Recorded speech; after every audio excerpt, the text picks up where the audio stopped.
کلام مقدس تیتوس کی کلیسیا کے نام پولوس رسول کا خط، اس کا دوسرا باب۔ ٹھوس تعلیم، لیکن تو وہ باتیں بیان کر جو صحیح تعلیم کے مناسب ہیں، یعنی یہ کہ بوڑھے مرد پرہیزگار،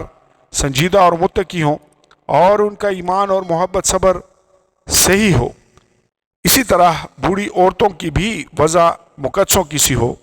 تہمت لگانے والی اور زیادہ مے پینے میں مبتلا نہ ہوں، بلکہ اچھی باتیں سکھانے والی ہوں، تاکہ جوان عورتوں کو سکھائیں کہ اپنے شوہروں کو پیار کریں، بچوں کو پیار کریں، اور متقی اور پاک دامن اور گھر کا کاروبار کرنے والی اور مہربان ہوں، اور اپنے اپنے شوہر کے تابع رہیں، تاکہ خدا کا کلام بدنام نہ ہو۔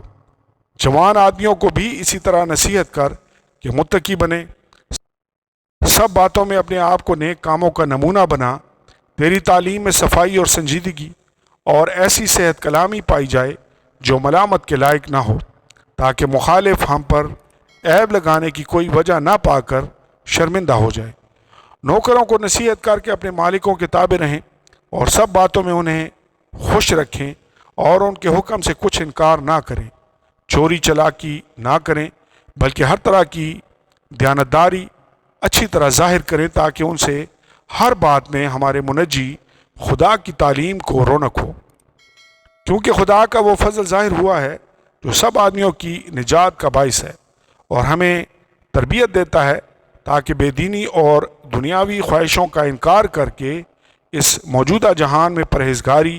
اور راست بازی اور دینداری کے ساتھ زندگی گزاریں، اور اس مبارک امید یعنی اپنے بزرگ خدا اور منجی یسوع مسیح کے جلال کے ظاہر ہونے کے منتظر رہیں، جس نے اپنے آپ کو ہمارے واسطے دے دیا تاکہ فدیہ ہو کر ہمیں ہر طرح کی بے دینی سے چھڑا لے، اور پاک کر کے اپنی خاص ملکیت کے لیے ایک ایسی امید بنائے جو نیک کاموں میں سرگرم ہو۔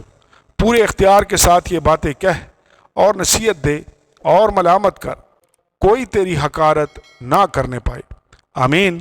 اور آمین۔